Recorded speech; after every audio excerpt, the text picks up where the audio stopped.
Depuis près de 48 ans, le 8 mars, Journée internationale de la femme, est devenu un moment essentiel pour honorer les luttes, les violences et les contributions des femmes à travers le monde.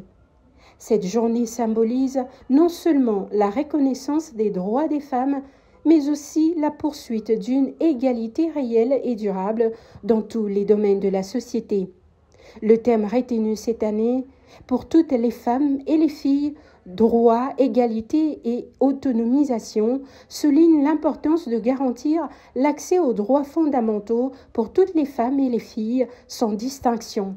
Cela inclut la garantie de l'égalité des chances dans l'éducation, l'accès à des opportunités économiques, la fin des violences sexistes et la lutte pour un environnement propice à l'émancipation de chaque femme partout dans le monde. Le 8 mars 2025, la République démocratique du Congo a célébré la Journée internationale des droits de la femme de manière particulière, marquée par un grand culte œcuménique pour la paix et l'unité de la nation congolaise. Organisé par le ministère du Genre, Famille et Enfants, sous le haut patronage du président de la République, ce culte a réuni divers acteurs politiques, religieux et sociaux dans la salle du congrès du Palais du Peuple à Kinshasa. Cette célébration, qui s'est tenue de 8h à 13h, visait à implorer la paix pour le pays, particulièrement en soutien au FARDC, aux Wazalendo et aux victimes de la guerre dans l'est du pays. Après l'hymne national, des chants d'adoration ont donné l'occasion aux femmes présentes d'exprimer leurs prières pour la cessation de la guerre et le rétablissement de la paix. Le pasteur Joël Kabasele a exhorté l'Assemblée à chercher une véritable paix pour la RDC, loin de toute forme de paix fragile, soulignant que le pays a besoin d'une paix capable de réunir la nation et de la rendre forte. Les prières ont été diverses, avec des représentantes de chaque confession religieuse.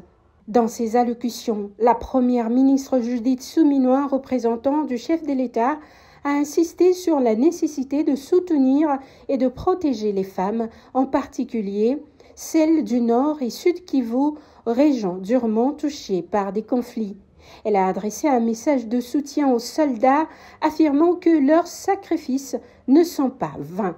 Cet événement a aussi vu la participation d'une vingtaine de femmes de l'Agence congolaise des grands travaux qui se sont jointes à ce culte œcuménique représentant un message d'unité et de solidarité en ces temps de crise. L'initiative visait à renforcer le tissu social et à rappeler l'importance de l'unité nationale pour un Congo pacifique et prospère. En cette journée, l'appel à l'autonomisation des femmes se fait plus pressant que jamais, car cela ne signifie pas seulement une participation active dans les sphères politiques, économiques et sociales, mais aussi un accès équitable aux ressources et à la prise des décisions, ce qui est essentiel pour construire un avenir plus juste et plus inclusif.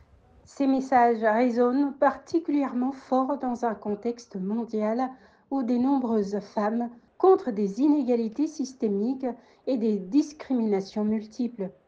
Le 8 mars est ainsi un jour de célébration, mais aussi de réflexion sur les progrès réalisés et les défis qui restent à relever pour l'avenir à une société véritablement égalitaire pour toutes les femmes et les filles.